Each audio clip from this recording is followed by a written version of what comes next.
The summer of 1956 began like any other in the sleepy town of Elmbrook, cicadas humming, porch fans whirring, and the scent of honeysuckle drifting through the air. For 17-year-old Lucy and Palmer, it was supposed to be just another 3 months of boredom punctuated by the occasional trip to the soda fountain and an endless rotation of chores on the family farm. But that all changed one sweltering July evening at the Elmbrook Drive-In Theater. It had started as a double date. Lucy was set up with Jimmy Parker, a baseball-obsessed loudmouth with slicked-back hair and a permanent toothpick between his lips. Her best friend, Caroline, had begged her to come along and balance things out. Caroline had recently started seeing Bobby Ray Griggs, Jimmy's best friend, and the self-proclaimed king of the drive-in. It was supposed to be harmless fun, just popcorn, a movie, and maybe a slow dance after. But by the end of the night, Lucy found herself sipping a milkshake across from someone entirely unexpected. The movie had barely started when Jimmy began showing off, cracking jokes too loudly and tossing popcorn at the screen. Bobby Ray was no better, trying to kiss Caroline before the previews were even over. Lucy shifted uncomfortably in the back seat of Jimmy's Buick, glancing longingly at the concession stand glowing in the distance. She needed an escape. "I need a drink," she mumbled, more to herself than anyone. Jimmy barely noticed. "Bring me a Coke, would ya?" Lucy stepped out of the car, the gravel crunching under her saddle shoes, and made her way to the snack bar. The line was long, and she tapped her foot impatiently as the neon sign buzzed overhead. Just as she reached the counter, a boy about her age stepped beside her, holding a dollar bill and scanning the menu. "Long night?" he asked, eyes still on the board. "You could say that," Lucy replied, not looking at him. "Let me guess, dragged here on a double date with a guy who thinks he's God's gift to the tri-state area." Lucy turned her head, surprised. The boy had dark brown hair, sun-kissed skin, and a calm, crooked smile. He was dressed simply in rolled-up jeans and a white t-shirt, sleeves tight around his lean arms. "Close enough," she said, smirking. "And let me guess, you're here alone because you actually like the movies." "Bingo," he said, finally turning to meet her eyes. "Name's Charlie. Charlie Bishop." "Lucy," she replied. "Lucy and Palmer." They ordered together 2 chocolate milkshakes and walked over to a nearby picnic table lit dimly by the light from the snack bar window. They talked. About music, he liked Buddy Holly. She preferred Patsy Cline. About books, he was reading Steinbeck. She loved Nancy Drew. And about their summers, he was helping his uncle fix up an old tractor. She was wrangling chickens and snapping beans. The minutes stretched into an hour. The sound of movie dialogue faded behind them. By the time Lucy realized how long they'd been sitting, the credits were rolling. That night changed everything. The next evening, Lucy told her parents she was spending the night at Caroline's. Instead, she biked into town and met Charlie behind the movie screen, where a few crates and an old blanket made for the perfect private viewing spot.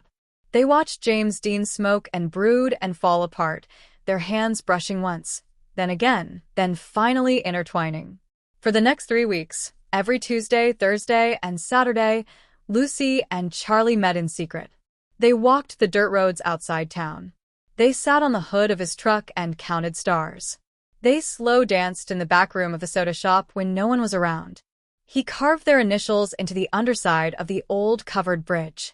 She read her poetry to him under the wide oak tree by Maple Creek. They went to the county fair where Lucy, in a polka-dot dress, won a stuffed rabbit by knocking over milk bottles, and Charlie kissed her for the first time at the top of the Ferris wheel. They shared cotton candy and danced barefoot in the grass while the band played, in the still of the night. Charlie told her he had come to Elmbrook from Georgia, helping his uncle fix up the old feed store on Main Street. He wasn't sure how long he'd be around, just long enough to make some money and get away from a home that didn't feel like one. He had a love for music and an old notebook full of guitar tabs and lyrics he was too shy to share. Lucy opened up, too. She told him about her plans to leave Elmbrook behind after graduation and move to Nashville to study writing. Her father thought it was nonsense. Her mother said she'd be married and raising babies before she ever saw a college dorm room. But Charlie didn't laugh. He listened. And when he said he believed in her, It made Lucy feel like maybe it wasn't such a wild dream after all. Charlie and Lucy kept meeting under the radar, always careful, always listening for whispers in the shadows. They found little corners of the town to make their own, abandoned barns, sun-drenched hillsides, and winding trails that led nowhere but gave them the freedom they craved. It was a secret world they built between them, stitched together with looks, laughter, and every heartbeat shared in silence. By mid-August, the summer heat hung heavy and the days began to shorten, but Lucy didn't notice. Not when every hour with Charlie made time feel like something they could stretch, something eternal. They'd lie back on the old quilt Charlie kept in his truck bed and watch fireflies dance across the sky. Sometimes he brought his guitar, and Lucy would hum along softly while he strummed a tune he'd half-written. They never needed much, just each other. But secrets don't stay secrets for long in a place like Elmbrook. Jimmy Parker, still smarting from Lucy's rejection, had seen them once or twice. He hadn't said anything right away. Maybe he was waiting for the right moment. Or maybe he wanted the betrayal to burn before he struck. Whatever his reasons, Jimmy finally let the truth spill, loudly and proudly, during Sunday service while folks were still gathering their hymnals. "They've been sneaking around all summer," he said to Bobby Ray, loud enough for pews around him to hear. "Little Miss Perfect and that Georgia drifter." By the time the sermon ended, whispers had already turned into conversations. That evening, Lucy's father paced the kitchen floor, red-faced and silent. Her mother cried quietly, shaking her head like she was mourning more than a daughter's trust. Lucy tried to explain, but the words twisted in her throat. Her truth didn't matter. Her actions already spoke louder. "You'll not see that boy again," her father said flatly, eyes like granite. "Not under this roof. Not while you're my daughter." Lucy ran to her room, slamming the door behind her. She pulled the quilt off her bed and buried her face in it, the scent of hay and Charlie's cologne still clinging faintly to the fabric. Charlie had gotten wind of it, too. His uncle, never one to stand up to gossip, told him to pack his things. "This town's not gonna be kind, boy," he muttered. "You're only making it harder for yourself." Their last meeting happened behind the drive-in screen, the place where it all started. The world felt too still, like even the crickets held their breath. "I don't want this to be the end," Lucy whispered, wrapping her arms around his waist. "I don't either," Charlie said. "But if I stay, they'll just tear you apart for it." "What if I come with you?" He smiled, but it was sad and full of regret. "You've got dreams, Lucy, and don't throw them away for me. Not when you're meant for more than this place." They stood there for a long time, holding on like time might pause for them. Then Charlie kissed her, slow, sweet, and final. When he pulled away, he pressed something into her hand, his guitar pick, worn smooth from use, with a faint C scratched into the back. "Write me into one of your stories someday," he said, and then he was gone. Charlie was gone by morning. His uncle's truck left a trail of dust down Main Street, and just like that, Lucy was alone. The town didn't let her forget. People stared longer, whispered louder. Caroline stopped speaking to her entirely. Even the old soda jerk at Jerry's fountain stopped calling her kiddo and started avoiding eye contact altogether. But Lucy endured. School started again. She walked the halls like a ghost, her smile hidden, her laughter silent. The joy she'd found that summer had folded itself deep inside her like an old letter tucked in a drawer. Her grades didn't slip. Her manners didn't change. But inside, Lucy was something entirely different. And then came the application for the university in Nashville. Her mother tried to talk her out of it, telling her there was no future for a girl who spent too much time dreaming. Her father refused to help pay for tuition. But Lucy was undeterred. She worked at the Elmbrook Library after school. She cleaned houses on weekends. She sent off the application with money saved from tips and birthday cards, and when the acceptance letter came, she didn't wait for anyone's permission to say yes. The night before she left, Lucy climbed the old water tower near the creek, the one she and Charlie had painted a heart on during a midnight dare.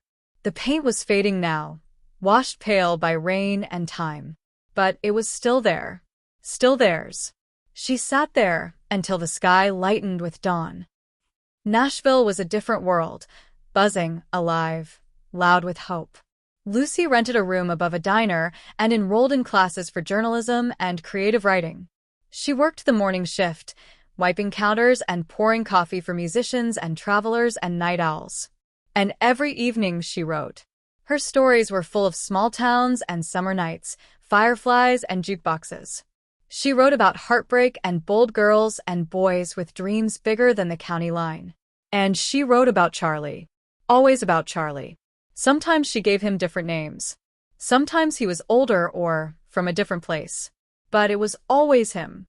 One night, she submitted a story called The Last Ferris Wheel Ride to a short fiction contest hosted by a local paper.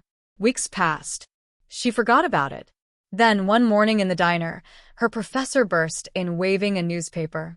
Lucy's story had won first prize. It was published in the Sunday edition. Her name in print. Her words in ink. Her heart exposed on a page for the world to read. From there, doors opened. A scholarship followed. Then, an internship. By 22, Lucy had published a collection of short stories and was working for a publishing house. At 25, her first novel, a coming-of-age story about a small-town girl in the 1950s, hit bookshelves across the South. She never forgot where it started. And she never forgot Charlie. Years passed. Lucy moved again, this time to Charleston. She lived in a house with blue shutters and a front porch just big enough for a swing. Her books sat neatly on a shelf, next to a photograph of her younger self holding a milkshake in one hand and a typewriter in the other. Sometimes, when the world was quiet, she'd pull open the drawer of her desk. Inside was a small, worn guitar pick. The letter C barely visible anymore. One spring, she was invited to speak at a writers' conference in Atlanta. She almost didn't go, but something pulled her there. After the keynote, a man approached her in the hallway, holding a well-read copy of her novel. He looked older now, lines at the corners of his eyes, a little gray at the temples, but Lucy knew in an instant. "Charlie," she whispered. He smiled, and time folded in on itself. "Hey, Lucy," and they didn't talk about the years lost. They didn't need to.